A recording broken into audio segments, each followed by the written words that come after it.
This here is a social graph between two married couples, where A is the husband and B is the wife.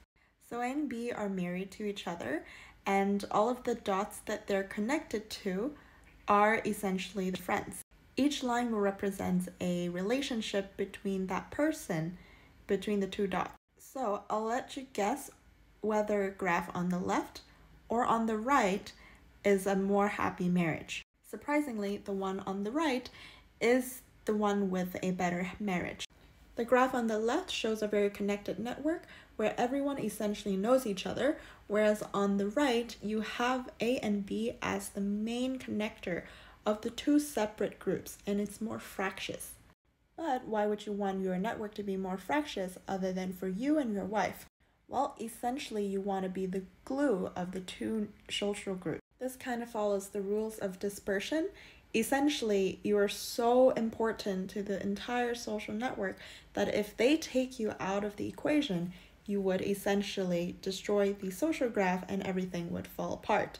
And I can also call this assimilation. A highly assimilated couple is essentially the bridge that connects two social groups together.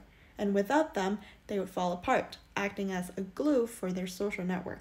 Whereas here, it wouldn't matter if one or the other gets removed from the graph because everyone knows everyone already, and there's not much value to be added from this married couple.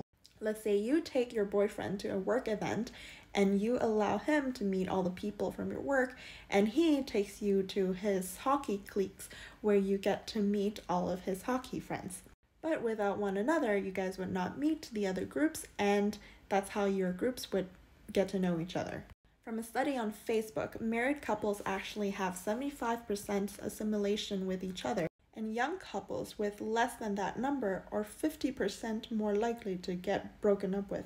In a stable relationship, you need to provide unique value and roles to that other person's life. Let's take a look at a graph where two lives are too separate from each other. Here you can see that A has his own friends group and B has their own friends group with no interactions between each other. What this can look like is that if you, the girlfriend, are going out with the girls' night and the boys have their own boys' night and you guys don't really hang out with each other. This means that you're leading separate lives, which can also be leading secret lives.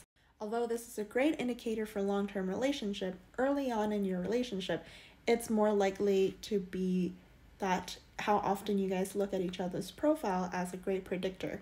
Only over time, when you get bored of looking at each other's photos on each other's Instagram, then you need to have assimilation for the long-term relationship to work out. Let me know what you think.